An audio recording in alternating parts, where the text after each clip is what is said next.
E, Thiago, falando em cemitério, cara, você pode falar um pouquinho sobre o cemitério dos cativos?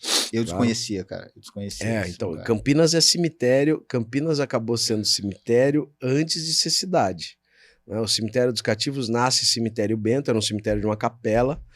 E aí, com o volume de mortes de pessoas escravizadas, porque eram exploradas no limite, foi nesse período de organização de Campinas, sendo ainda um bairro de Jundiaí, né? Era um bairro agrícola, né?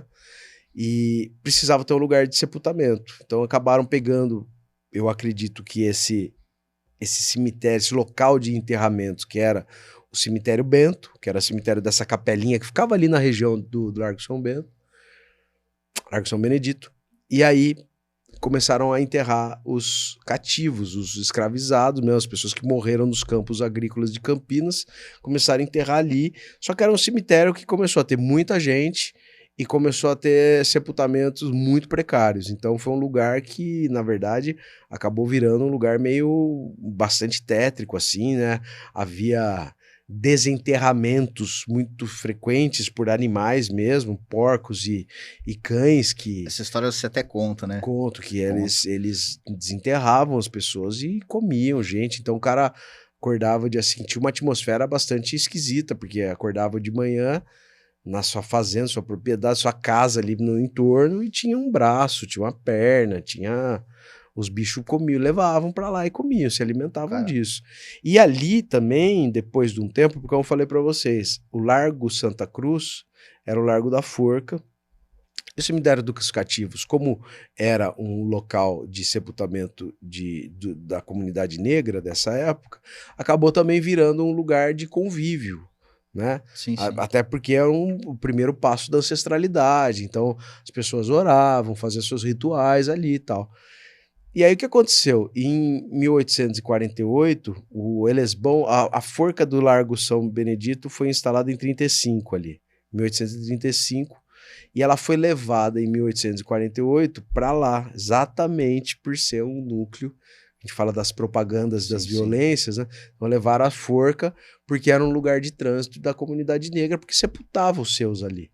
Então acabou, além do cemitério dos cativos, ali virou um lugar também onde se estabeleceu essa forca. E quando essa forca chegou, ela virou, o lugar passou a se chamar Campo da Alegria.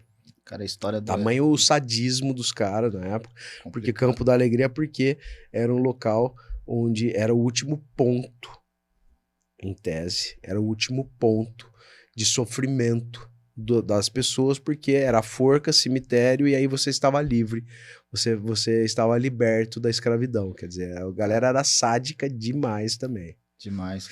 A questão do Elesbão, né, cara? A história dele choca demais, cara. Chocante. Choca demais.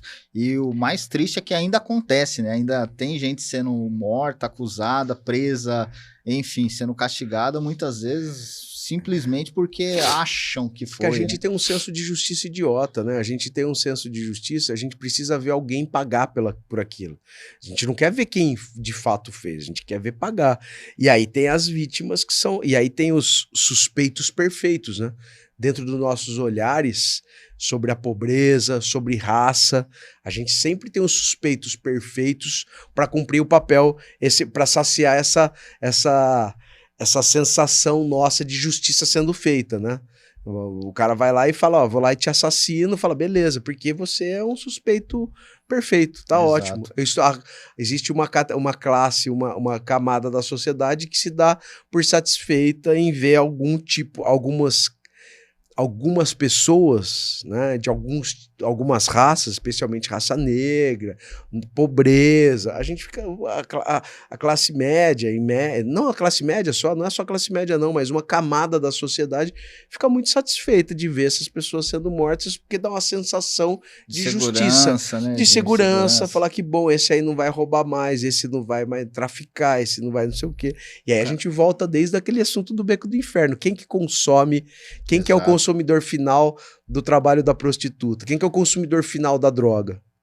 Exato. E falando sobre a Elesbão ainda, cara, quando você conta a história, me faz pensar o seguinte, cara. Com certeza o assassinato foi cometido ali numa disputa entre ricos, Muito né? mais fácil. E aí é fácil culpar Claro, o bem cara que tá mais ali, né? simples. O cara vem, tortura 3, 4 caras e fala, ó, foi ele, tá pronto. O incrível é que as pessoas relatam o aparecimento dele, ele ainda tentando se justificar que não foi ele, Foi né? porque a angústia maior do término de vida foi a injustiça. Foi ele falar, eu não fiz isso.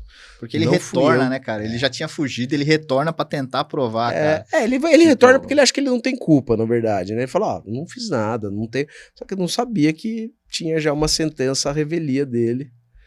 Complicado.